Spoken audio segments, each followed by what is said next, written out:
Hi friends, எல்லோருக்கும் வணக்கம். எல்லோரும் எப்படி இருக்கீங்க? நல்லா இருக்கீங்களா? இன்றைக்கி அந்த கதையோட அடுத்த பகுதி தான் பார்க்க போகிறோம். அதுக்கு முன்னாடி நீங்கள் செய்ய வேண்டிய விஷயம் என்ன அப்படின்னு கேட்டிங்கன்னா, மறக்காமல் நம்ம சேனலை சப்ஸ்கிரைப் பண்ணிக்கோங்க. கீழே இருக்க பெல் பட்டனையும் கிளிக் பண்ணுங்கள். அப்போ தான் நான் போடக்கூடிய வீடியோஸ் எல்லாமே உடனுக்குடனே உங்களுக்கு நோட்டிஃபிகேஷன் வரும். ஸோ மறக்காமல் சேனலை சப்ஸ்கிரைப் பண்ணிவிட்டு வீடியோ பாருங்கள் ஃப்ரெண்ட்ஸ். வாங்க நம்ம கதைக்குள்ளே போகலாம்.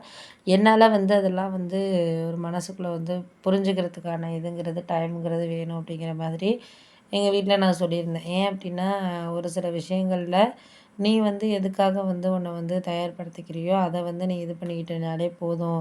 அதுக்கு மேலே எந்த விஷயத்துலையும் ஒரு சில விஷயங்கள சரியாக எடுத்துக்கிறதுக்கான டைம்ங்கிறது வேணும். அப்படி இருந்தால் மட்டும்தான் உன்னால் எந்த விஷயமா இருந்தாலும் ஒரு சாதகமாக பண்ண முடியும். அதை விட்டுட்டு யாருக்காகவும் எதுக்காகவும் ஒவ்வொரு விதத்துலேயும் ஒவ்வொரு விஷயங்கள நீ பார்த்துக்கிறதுக்கான இதுங்கிறது வேண்டாம் அப்படிங்கிற மாதிரி இருந்துச்சு. அதனால் நான் என்ன சொன்னேன்னா, உங்களுக்கு வேண்டிய விஷயங்கள நீங்கள் புரிஞ்சுக்கங்க. அதுதான் எங்களுக்கு தேவையான விஷயங்கள். அதை விட்டுட்டு போக போக தான் எல்லாருக்காகவும் ஒரு சில விஷயங்களில் இது பண்ணுறதுக்கான டைம்ங்கிறது வேணும் அப்படிங்கிற மாதிரி இருந்தோன்னே, சரி விடுங்க அதெல்லாம் நம்ம பார்த்துக்குவோம். அதுக்கு அடுத்தது நம்மளுக்கு எது சரியாக வருதோ அதை நம்ம பார்த்துக்கிட்டு பண்ணிக்கலாம் அப்படிங்கிற மாதிரி ஆயிடுச்சு. அதனால் இந்த நேரத்தில் இதுக்காக நீங்கள் சரியான ஒரு இதை எடுத்துக்கிட்டு போகணும் அப்படிங்கிறது தான் நான் அவங்கக்கிட்ட சொன்ன விஷயம். அதனால் முடிஞ்ச வரைக்கும் உங்களால் முடிஞ்சத நீங்கள் ஒரு சரியாக அந்த நேரத்தில் பார்த்துக்கிட்டிங்கனாலே எல்லாத்துக்குமே நம்மளுக்கு ஒரு ஈஸியான ஒரு விஷயங்கள் கிடைக்க ஆரம்பிச்சிடும். அது கிடைச்சிச்சுனாலே போதும். அதுக்கு மேலே நம்ம எதுக்காகவும் யாருக்காகவும் ஒரு சில விஷயங்கள அட்ஜஸ்ட் பண்ணிட்டு போகணும் அப்படிங்கிற அவசியம் கிடையாது அப்படிங்கிற மாதிரி சொல்லிட்டாங்க. அதுக்கப்புறம் நானும் வீடு பார்த்தேன். ஏன்னா எனக்கு அந்த வீடு ஓரளவு செட் ஆகாத மாதிரி இருந்தது. அதுக்கப்புறம் சரி ஒரு புது வீடாக பார்க்கலாம், பார்த்துட்டு நம்ம இது பண்ணிக்கலாம் அப்படிங்கிற மாதிரி இருந்துச்சு. அதனால் அதுக்கப்புறம் எந்த இதுலேயுமே நம்ம ஒரு இது பண்ண முடியாத மாதிரியான ஒரு சூழ்நிலைகள் சரியாக இல்லை அப்படிங்கிறப்போ, நம்மளால் கண்டிப்பாக எல்லா விஷயங்கள்லேயும் ஒரு சிலது இது பண்ணிக்கிட்டு போக முடியும். அப்படிங்கிற மாதிரி தான் எனக்கு தோணிக்கிட்டு இருந்துச்சு. அதுக்கப்புறம் நம்ம எந்த விஷயங்கள்ல ஒரு சில இத இது பண்ணிக்கிட்டாலும், அதுக்கு மேலே நம்மளால யாருக்காகவும், எதுக்காகவும் சரியா ஒரு இது பண்ணணுங்கிற அவசியங்கிறது கிடையாது. அப்படின்னு இது பண்ணோன்னே, ஆமாமா அதெல்லாம் உண்மதான் நம்மளுக்கு.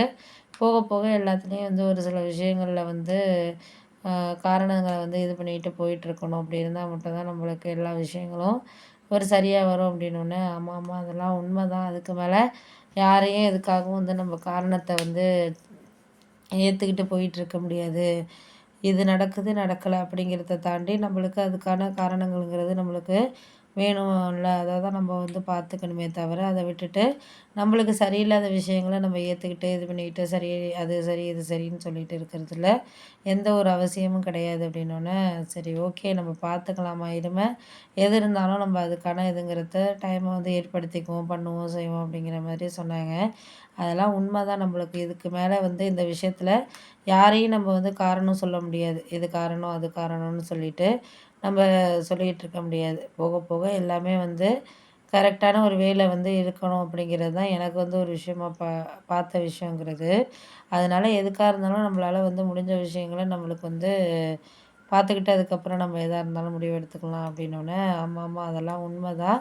போக போக எல்லாமே உங்களுக்கு ஒரு குறைஞ்சபட்சம் இந்த இதில இது அப்படின்னு சொல்லிட்டு ஒரு செய்றதுக்கான காரணங்கிறது இருக்கிறப்போ, நம்மளால எதையுமே செய்ய முடியாத மாதிரியான ஒரு சில விஷயங்கள் தான் இருக்கும் அப்படின்னோனே, ஆமாமா அதெல்லாம் உண்மதான். நீங்க போக போக எல்லாத்துக்கும் கொஞ்சம் காரணத்த நம்ம ஏற்படுத்திட்டு போகாம, முடிஞ்ச வரைக்கும் நம்மளால என்ன செய்ய முடியுதோ, அத செஞ்சுக்கிட்டு போயிட்டுருக்க வேண்டியதுதான் அப்படின்னோனே, ஆமாமா அதெல்லாம் உண்மதான். இதுக்கு அடுத்தது என்ன நடக்குதோ, அத நம்ம இது பண்ணிக்கலாம் அப்படின்ட்டு